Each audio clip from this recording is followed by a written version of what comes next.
Este é o seminário sobre interpretação bíblica. Eu sou Larissa Prois e comigo está o Dr. Frank Hazel, diretor associado do Instituto de Investigação Bíblica da Associação Geral.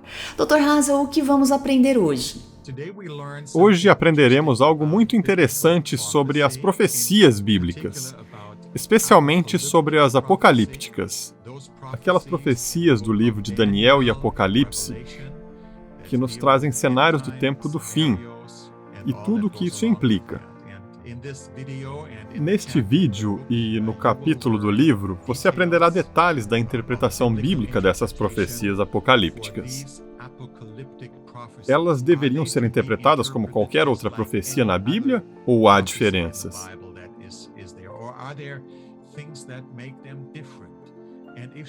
Se houver diferenças, quais são algumas dessas diferenças entre a profecia apocalíptica e as profecias clássicas na Bíblia?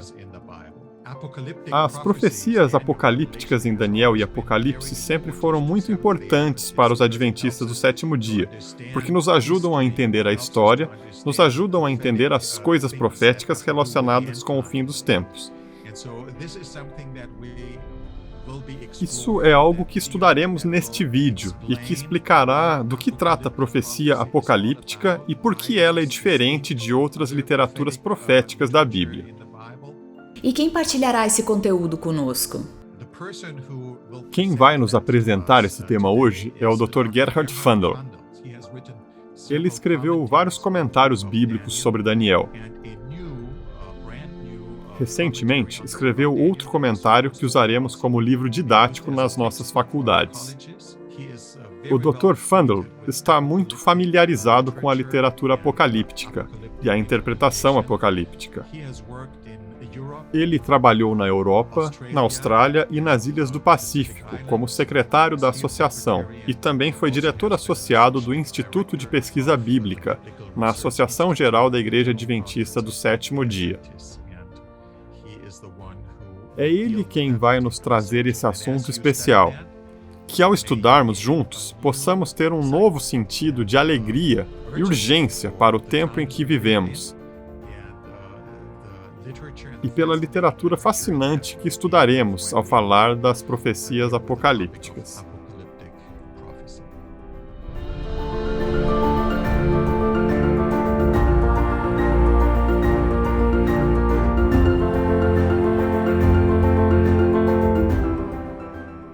Unindo-se a nós está o Dr. Gerhard Fundel para discutir alguns princípios fundamentais para entender a profecia bíblica. Dr. Fundel, por que existem tantas interpretações diferentes de Daniel e Apocalipse? Os livros de Daniel e Apocalipse contêm muitos símbolos diferentes e os estudiosos diferem amplamente na interpretação deles. Muitas escolas de interpretação foram criadas ao longo dos séculos para entender e interpretar os livros de Daniel e Apocalipse. Atualmente existem muitas, mas eu vou me concentrar nas 4 principais que são utilizadas hoje. A primeira é a escola histórica de interpretação, ou historicismo. É a escola de interpretação mais antiga e, até o século XIX, era a principal. Isso remonta ao próprio livro de Daniel. No capítulo 8, temos a visão de Daniel, onde ele vê um carneiro e um bode lutando entre si. Nos versículos 20 e 21 diz: "O carneiro de 2 chifres que você viu representa os reis da Média e da Pérsia. O bode peludo é o rei da Grécia. E o grande chifre entre os seus olhos é o primeiro rei." O anjo interpreta o símbolo e declara que aquilo que Daniel viu tem esse significado. O carneiro representa os reis da Medo-Pérsia, o bode, os reis da Grécia. E o primeiro rei é simbolizado pelo chifre. Então esse chifre foi quebrado e 4 outros surgiram, os reinos após Alexandre, ou os reinos helenísticos, como os conhecemos. Esta interpretação foi adotada por alguns pais da igreja, como Irineu, Jerônimo e Hipólito. Eles escreveram comentários sobre o livro de Daniel e usaram essa escola de interpretação, o historicismo, para interpretar os livros de Daniel e Apocalipse ao longo da história. Os historicistas e adventistas pertencem à escola historicista. Eles acreditam que os livros de Daniel e Apocalipse foram inspirados divinamente, que o livro de Daniel foi escrito por Daniel no 6º século a.C. e que as principais profecias do seu livro abarcam a época entre o Império Babilônico e a Segunda Vinda, ou em capítulos posteriores, como o capítulo 8, entre a Medo-Pérsia e a Segunda Vinda. Portanto, o livro de Apocalipse foi escrito por João. Começa na época de João, no 1º século, e vai até ao final e além do milênio, até o novo céu e a nova terra. O anticristo em ambos os livros é simbolizado em Daniel pelo chifre pequeno e em Apocalipse, capítulo 13, verso 3, pela primeira besta. Ambos simbolizam o papado. Hoje, os adventistas e algumas igrejas menores são os únicos historicistas remanescentes. Todas as outras igrejas aceitaram uma interpretação preterista. Vou falar sobre isso em breve. Ou uma interpretação futurista. A interpretação histórica de que as profecias se cumpriram ao longo da história tem sido abandonada desde o início do século XIX. A segunda escola de interpretação é a escola preterista de interpretação histórica. A palavra preterista vem do latim praete, que significa algo que está no passado. A origem da escola preterista remonta à Contra-Reforma do século XVI. Sabemos que os reformadores identificaram o papado com o anticristo. Martinho Lutero, Zwinglio, Calvino e outros declararam abertamente que, para eles, o anticristo era o Papa. Então, para defender o Papa contra esses ataques protestantes, um jesuíta espanhol chamado Luís del Alcázar usou os livros de Daniel e Apocalipse para dizer que essas profecias foram cumpridas no passado, na época do Império Romano, e que, portanto, o Papa não podia ser o anticristo, pois o anticristo tinha surgido na época de Roma e dos imperadores romanos, que também perseguiram os cristãos no 1º e 2º séculos. A terceira escola de interpretação é a escola histórica crítica, ou preterista contemporânea, originada no 3º século depois de Cristo por um filósofo chamado Porfírio. Ele ensinou que o livro de Daniel foi escrito por um judeu desconhecido no 2º século a.C., na época de Antíoco IV Epifânio. Então as profecias de Daniel, segundo ele acreditava e ensinava, foram escritas depois que os eventos de fato aconteceram. Em outras palavras, ele estava apenas escrevendo a história envolta no manto da profecia. Portanto, todas essas profecias tinham sido cumpridas, ou seja, já aconteceram. Essa visão foi retomada na época do Iluminismo e do Racionalismo, nos séculos 17 e 18. Os preteristas contemporâneos veem o livro de Daniel como um reflexo do que aconteceu na época de Antíoco IV Epifânio, no 2º século a.C. Eles relacionam tudo com Antíoco e o que aconteceu em sua vida. E, ao final do capítulo 11, eles veem sua morte, porque foi então que ele foi destruído. Antíoco IV Epifânio governou entre 175 a.C. e 164 a.C. Ele tentou ampliar seu império ao invadir o Egito, mas os romanos o impediram. Assim, ao retornar do Egito, após essa humilhação causada pelos romanos, ele decidiu perseguir os judeus e profanou o templo ao sacrificar um porco no altar do templo judaico. O livro de Apocalipse, segundo a visão histórico-crítica, refere-se aos acontecimentos no Império Romano. E, novamente, o anticristo é identificado nos imperadores romanos. A última das 4 escolas de interpretação é a escola futurista dispensacionalista. Sua origem também remonta à Contra-Reforma, época em que, como vimos, os reformadores atacaram o Papa, afirmando que ele era o anticristo. Luís de Alcázar disse: todas essas profecias foram cumpridas no passado, mas outro jesuíta espanhol chamado Francisco Ribeira projetou todas as profecias no futuro e disse que o Papa não podia ser o anticristo, porque todos esses eventos ainda aconteceriam no futuro. Portanto, essas profecias não podiam ser aplicadas ao papado. Os futuristas dispensacionalistas aceitam a autoria de Daniel no sexto século, assim como os preteristas históricos. Mas estes últimos dizem que tudo se cumpriu na época do Império Romano, e não há nada além disso, enquanto os futuristas dizem que todas essas profecias, especialmente a partir de Apocalipse 4, verso 1, pois é então que iniciam os eventos do futuro, todo o livro de Apocalipse ainda vai se cumprir, pelo que não pode ser aplicado ao papado. A interpretação futurista dispensacionalista existe na maioria das igrejas protestantes atuais. Há uma pequena diferença entre os dois com relação às 70 semanas e como elas foram cumpridas, mas a maioria aceita que a última semana das 70 semanas, em Daniel 9:24, onde o anjo diz que 70 semanas estão decretadas para o seu povo, o povo judeu, eles afirmam que as 69 semanas terminam com a vida e morte de Jesus, mas que a 70ª semana é separada e colocada no futuro. E a 70ª semana, para eles, é o período de 7 anos antes da vinda de Jesus. Portanto, no início destes últimos 7 anos, acontecerá o arrebatamento.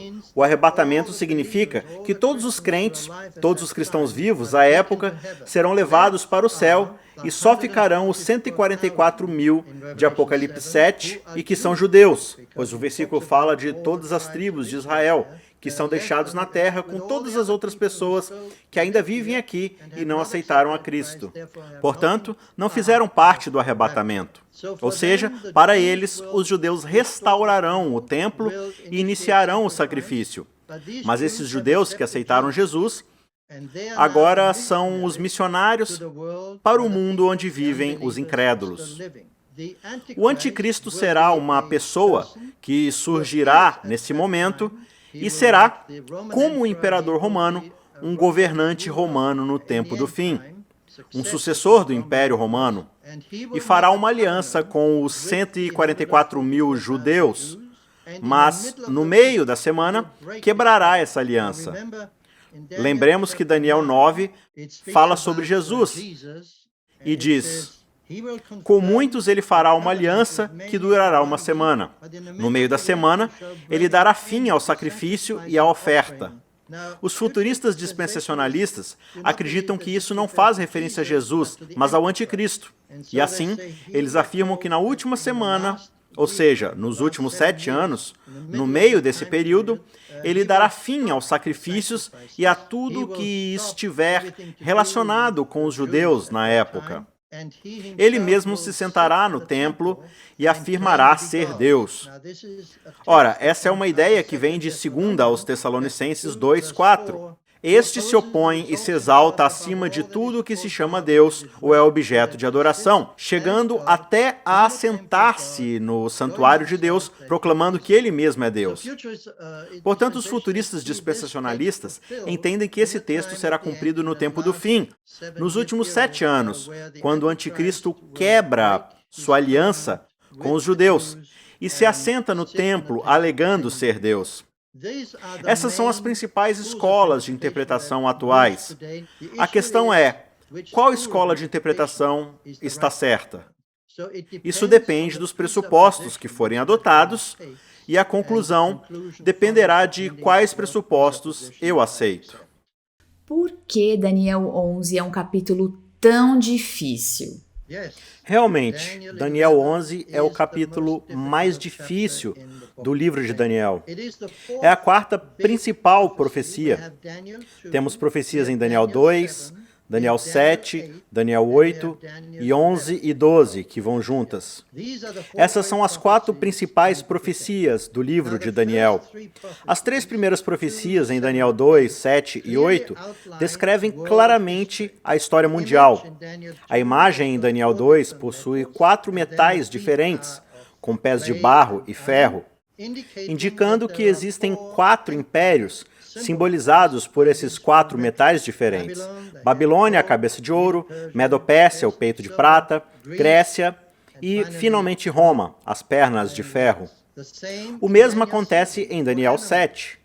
Temos 4 animais, o leão, Babilônia, o urso, Medo-Pérsia, o leopardo, Grécia, e a besta aterrorizante, seja qual for a sua aparência, que é Roma. Daniel 11 e 12 também começa nos primeiros 3 ou 4 versos falando sobre a Medo-Pérsia e Grécia. Novamente vemos que essa profecia começa com os medos e persas. No capítulo 8 também começa com a Medo-Pérsia como o carneiro e o bode sendo a Grécia. Por que não Babilônia? Porque isso foi escrito no fim da época de Babilônia.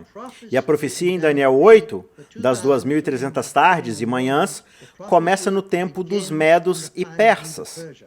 Fica claro que o 4º rei mencionado é Xerxes, que atacou a Grécia, mas foi repelido. Depois continuou o 1º rei grego, Alexandre, o Grande, e após a sua morte, o reino se desfez e foi dividido entre outros generais, dos quais eventualmente surgiram 4 reinos diferentes. Do versículo 5 ao 15, vemos a batalha entre 2 desses reinos. O rei do sul, que representa o Egito, e o rei do norte, que representa a Síria. Bem, a diferença entre os capítulos 2, 7, 8 e 11 é que as 3 primeiras visões empregam simbolismo. A estátua de 4 metais, no capítulo 7, as 4 bestas, no 8, e as 2 bestas e o chifre pequeno, que já aparecia em Daniel 7, são símbolos. Entretanto, em Daniel 11, não temos símbolos. É mais literal. Simplesmente descreve a história e a questão é encaixar o que diz o capítulo 11 na história real. Os primeiros 15 versículos são bastante simples. Acabamos de ler os primeiros 4 ou 5 versículos, onde claramente identificamos a Medo-Pérsia e a Grécia, e o rei do norte e o rei do sul, que simbolizam a batalha entre os egípcios e os sírios. Todos concordam nisso, porque é bastante óbvio. No entanto, a partir do versículo 15, há uma mudança. O que é simbolizado com tudo o que menciona, principalmente com o povo que se revolta, como vemos no capítulo 11, 14 e os invasores? O que está simbolizando? Bem, estudiosos da escola histórica crítica e a maioria dos futuristas afirma que continua com a história da Síria, que simplesmente vai até Antíoco IV Epifânio, que é o ator principal desse capítulo, e sua história vai até o fim do versículo 45 do capítulo 11. Mas os adventistas do sétimo dia não concordam com isso, pela simples razão de que o capítulo 11 é paralelo ao capítulo 2, 7 e 8. E nos capítulos 2, 7 e 8, temos a Medo-Pérsia, Grécia e Roma. E nesse capítulo, eles finalizam com a Grécia, com o reino helenístico. Não existe Roma. E os adventistas acreditam que Roma também deve aparecer neste capítulo. A questão é como encaixar o papado nisso. Como o chifre pequeno, em Daniel 7 e 8, também desempenha um papel importante. Então, como se explica isso? Existem várias opiniões. Meia dúzia de estudiosos, cada um com um ponto de vista diferente. Mas a questão principal é onde entra Roma? Para alguns, é no versículo 14, para outros, no versículo 16, 21, 30 ou no versículo 31. Não há um consenso entre os estudiosos adventistas no que diz respeito a esse capítulo. Portanto, eu não acredito que isso possa ser resolvido facilmente e prefiro me concentrar no que está claro no texto e no que podemos explicar ao comparar Escritura com Escritura. Eu acredito que há 5 pontos diferentes que estão claros neste capítulo. E, claro, o primeiro ponto começa no início do capítulo, como mencionamos, com o império da Medo-Pérsia e os reis da Grécia. Esses são claramente descritos nos primeiros capítulos e depois a batalha entre o norte e o sul. O segundo evento, claramente identificável, é a morte de Jesus. A morte de Jesus aparece em Daniel 11:22. Então, um exército avassalador será arrasado diante dele. Tanto o exército como um príncipe da aliança serão destruídos. A menção do príncipe da aliança que foi destruído claramente identifica Jesus, porque a expressão utilizada para príncipe é a palavra hebraica Nagid. E a palavra Nagid só aparece em mais um texto no livro de Daniel, no capítulo 9, 25 e 26, onde diz: Saiba e entenda que a partir da promulgação do decreto que manda restaurar e reconstruir Jerusalém, até que o ungido, o príncipe, o líder Nagid, venha, haverá 7 semanas e 62 semanas. Ela será reconstruída com ruas e muros, mas em tempos difíceis. Depois das 62 semanas, o ungido será morto e já não haverá lugar para ele. Novamente Nagid. Essa é uma identificação para o Messias, para Jesus que está sendo morto. Portanto, esse é o segundo evento claramente identificável na história do capítulo 11, em que o príncipe é destruído. Sabemos pela história que ele foi morto pelos romanos. Portanto, os romanos devem aparecer nesse texto, ou logo antes dele, para que a morte de Jesus apareça no texto. O terceiro evento, que pode ser interpretado ao comparar a Escritura com a Escritura, é: e tirarão o contínuo sacrifício, estabelecendo a abominação desoladora, em Daniel 11:31. Essas duas expressões, abominação desoladora e tirarão o sacrifício contínuo, aparecem não apenas no capítulo 11, versículo 31, quando diz: e sairão a ele uns braços que profanarão o santuário e a fortaleza e tirarão o contínuo sacrifício, estabelecendo a abominação desoladora. Mas também no capítulo 8, 11. Esse é o chifre pequeno, cremos que este é o papado, tanto cresceu que chegou a desafiar o príncipe do exército, suprimiu o sacrifício diário oferecido ao príncipe e o local do santuário foi destruído. Portanto, aqui vemos novamente a expressão suprimir o sacrifício diário, que se refere ao ministério de Jesus Cristo no céu, o ministério de intercessão que foi substituído pelo papado por meio do sacerdócio aqui na terra. As pessoas não precisam orar a Jesus porque vão ao sacerdote e oram a Maria, mas o sacerdote não pode perdoar seus pecados. Nós sabemos que apenas Deus pode perdoar pecados, e é por isso que o ministério de Jesus no céu é tão importante para nós, porque é Ele quem perdoa nossos pecados. Mas isso foi removido da mente das pessoas, da igreja terrestre, especialmente na igreja católica romana, porque ela acredita que ao se confessar ao sacerdote, os pecados das pessoas são perdoados. E o sacrilégio terrível faz referência aos falsos ensinos da igreja. Portanto, esse é o terceiro evento, ou terceiro ponto, cujo significado podemos explicar claramente. A quarta expressão que fornece um marcador cronológico na história é a expressão no tempo do fim, no versículo 40. Essa frase é encontrada 5 vezes no livro de Daniel. Aparece em Daniel 8, 17 e novamente no capítulo 11, 35 e 40. E em Daniel 12, verso 4. É interessante que esse período, o tempo do fim, termina com a ressurreição, em Daniel 12, 2. Portanto, esse tempo do fim é o período que precede a ressurreição. E o quinto e último ponto, facilmente compreendido, é a própria ressurreição. Sabemos pelo Novo Testamento que a ressurreição é um evento relacionado com a segunda vinda. Portanto, este é o quinto ponto. O texto em Daniel 12, 2 diz que multidões que dormem no pó da terra acordarão, uns para a vida eterna, outros para a vergonha, para o desprezo eterno. Portanto, esses 5 pontos fornecem o esboço básico, a estrutura do capítulo 11. Todos os outros eventos descritos devem se encaixar nessa estrutura, desde os reis persas até a ressurreição. Isso nem sempre é fácil. Os vários pontos de vista dos estudiosos nem sempre estão de acordo, mas é algo que precisa ser estudado. E nós, como igreja, ainda estamos estudando. Mesmo assim, esses 5 pontos não mudarão. Eles permanecerão. Apenas a interpretação poderá mudar. As profecias apocalípticas utilizam muitos números. Todas elas devem ser interpretadas com o princípio dia-ano. O princípio de ano tem sido uma ferramenta muito importante para interpretar os tempos nas profecias, tanto no livro de Daniel como no de Apocalipse. Sem o princípio de ano, temos apenas alguns dias ou anos, mas a comparação na linha do tempo que vemos nesses livros, desde a Medopérsia até a segunda vinda, 3 dias e meio ou até mesmo 42 meses, tem pouco significado e é um período curto. Como as profecias contêm muitos símbolos, as profecias de tempo, ou seja, os elementos de tempo, também devem ser simbólicos. É por isso que acreditamos que o princípio de ano é evidente na própria Bíblia.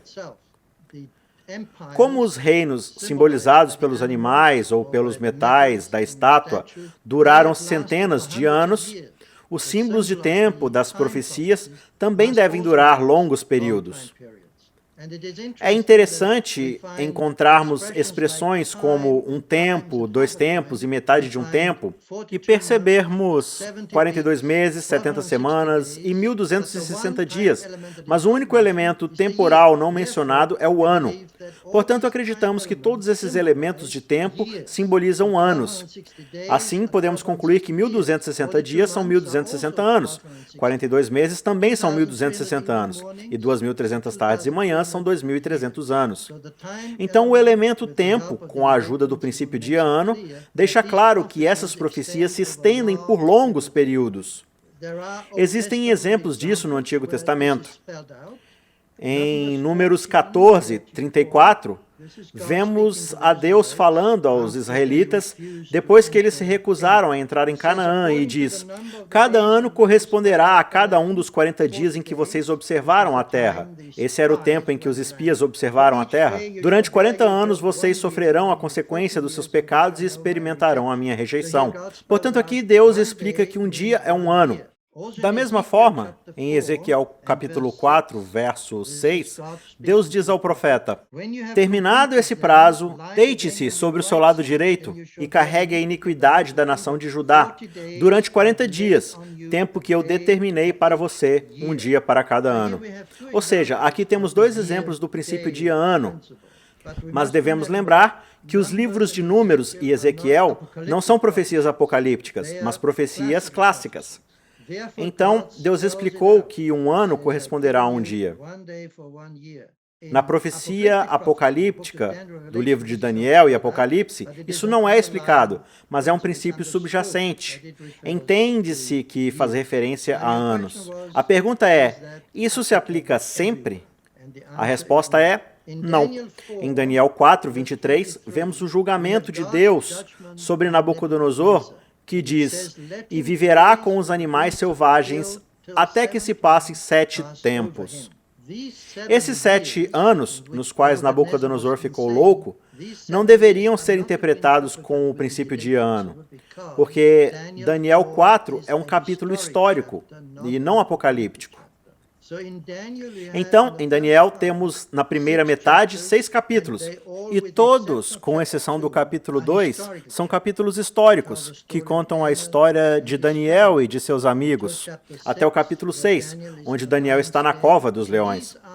Esses são capítulos históricos, com exceção do capítulo 2, onde vemos a estátua, que é parte de uma visão dada a Nabucodonosor, que é um capítulo apocalíptico. Todos os outros capítulos são apocalípticos, do 7 ao 12, mas não o capítulo 4. E o próprio texto nos diz, no versículo 34, Nabucodonosor diz: ao fim daquele período, isto é, no final dos 7 anos, eu, Nabucodonosor, levantei os olhos ao céu e percebi que o meu entendimento tinha voltado. Então louvei o Altíssimo, honrei e glorifiquei aquele que vive para sempre. Então o próprio Nabucodonosor explica que depois de 7 anos, o período de julgamento acabou. Ele foi curado e aceito. Logo, não usamos o princípio de ano para este capítulo.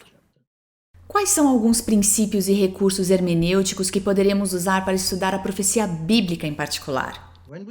Quando estudamos os livros de Daniel e Apocalipse, precisamos começar com uma oração, como sempre fazemos ao estudar a Bíblia. Em segundo lugar, precisamos usar o princípio da Escritura interpreta a Escritura. Em outras palavras, comparamos as Escrituras.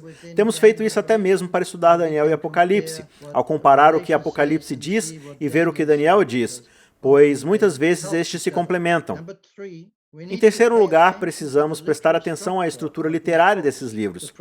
Os capítulos proféticos de Daniel 2, 7, 8 e 11 e 12 tratam sobre o mesmo assunto. Portanto, existe um princípio de recapitulação. O capítulo 2 fornece a estrutura básica. Existem 4 reinos e o quinto é o reino de Deus, a pedra. Daniel 7 também apresenta 4 reinos e finaliza com a segunda vinda. Mas no meio também nos apresenta o chifre pequeno, que tem um papel importante na história da salvação. No capítulo 8, temos o carneiro e o bode, e novamente o chifre pequeno. Portanto, esses são elementos importantes. Recapitulação. Em Daniel 11, quando começamos novamente com a Medo-Pérsia e a Grécia, e, como mencionamos, temos a Roma e o papado, que é o chifre pequeno, e termina com a ressurreição. No livro de Apocalipse, também temos esse princípio de recapitulação. Vemos em Apocalipse as 7 igrejas, os 7 selos e as 7 trombetas. Todas elas lidando com o mesmo período, mas dessa vez é desde o primeiro século até a segunda vinda. Portanto, esse é um princípio importante com o qual podemos comparar esses capítulos, porque todos eles falam sobre o mesmo período. Em Daniel, começando com os reinos antigos e finalizando com a segunda vinda, e em Apocalipse, começando com o primeiro século e finalizando com a segunda vinda. Precisamos também estudar o significado dos símbolos. Nós fizemos isso, por exemplo, em Daniel 8, quando procuramos a interpretação na passagem ou no capítulo do próprio livro, e ali encontramos a interpretação do anjo que disse que o carneiro é a Medo-Pérsia e o bode a Grécia. Depois precisamos estudar o uso de símbolos em outras partes das Escrituras. Por exemplo, em Daniel 2, vemos o reino simbolizado pela pedra. A pedra é a segunda vinda, o reino de Deus, mas a pedra também é usada em outras passagens. Por exemplo, em Mateus, no capítulo 21, a pedra simboliza Jesus. Ele é a pedra angular e também é a pedra sobre a qual devemos cair para sermos quebrados. Então, Jesus é a pedra em Mateus e também é a pedra em Daniel 2. É por isso que precisamos procurar outras passagens onde esses símbolos apareçam. Depois, precisamos analisar o contexto. Só poderemos utilizá-los se a interpretação se ajustar aos eventos históricos. Também precisamos entender as alusões e modelos do Antigo Testamento que aparecem no livro de Apocalipse.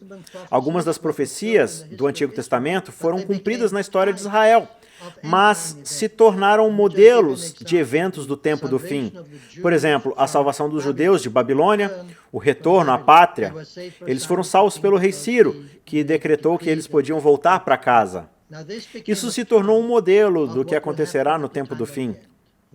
No livro de Apocalipse, temos paralelos. No Antigo Testamento, vemos literalmente Israel em Babilônia e sua libertação. E em Apocalipse 13, vemos um Israel espiritual, cativo em uma Babilônia espiritual, cativo do papado. Temos um Eufrates literal no Antigo Testamento, que era o rio que corria por Babilônia, e um Eufrates espiritual em Apocalipse, onde a água representa as pessoas. E o Eufrates, no Novo Testamento, em Apocalipse 16, representa o povo que apoia a Babilônia espiritual. Temos também no Antigo Testamento o ungido, que é Ciro, que liberta Israel. E em Apocalipse temos Jesus, que liberta a um Israel espiritual, da Babilônia espiritual. Portanto, há paralelos que precisamos levar em consideração ao interpretar. Então, é claro, precisamos estudar o uso dos números. Fazemos isso em Daniel 4, onde mencionamos que há um número literal, 7 anos. Mas em outros capítulos os números são simbólicos. Também precisamos lembrar que nos livros de Daniel e Apocalipse, o centro é Jesus. Jesus aparece no livro de Daniel repetidamente. Para mencionar alguns, Jesus é a pedra no capítulo 2, ele é o homem no forno de fogo no capítulo 3, é o filho do homem no capítulo 7, é o príncipe do exército no capítulo 8, é o Messias e o príncipe no capítulo 9, e é Miguel, um dos príncipes, ou o arcanjo Miguel, na última visão, nos capítulos 10 ao 12.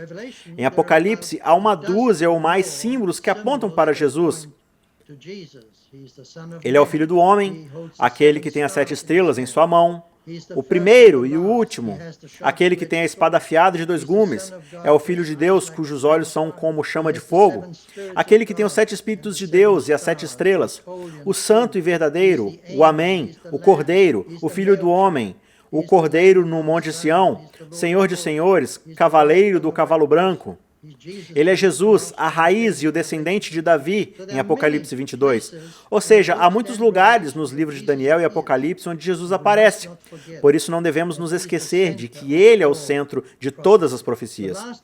O último ponto que quero mencionar é que ao interpretar a profecia apocalíptica, não devemos interpretá-la com um jornal ao lado. Os eventos no mundo têm um significado, mas nem sempre é o que as pessoas atribuem a eles. Portanto, precisamos ter cuidado para não interpretar as coisas só porque vemos algo acontecendo no mundo e pensamos, este deve ser o cumprimento deste ou daquele texto. Os adventistas são propensos a fazer isso.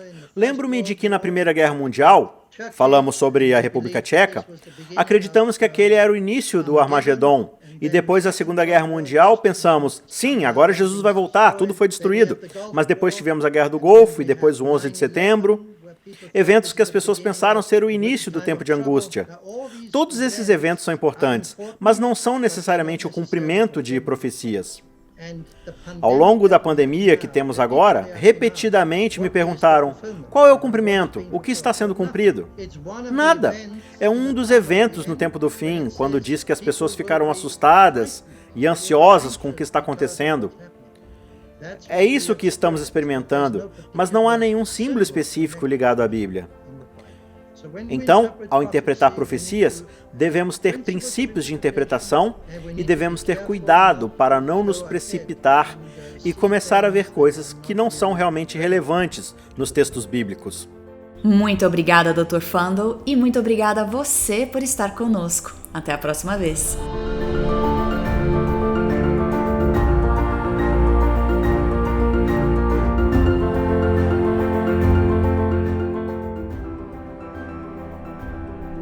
Para um estudo mais aprofundado deste assunto, adquira agora o livro Biblical Hermeneutics: An Adventist Approach no site www.adventistbiblicalresearch.org.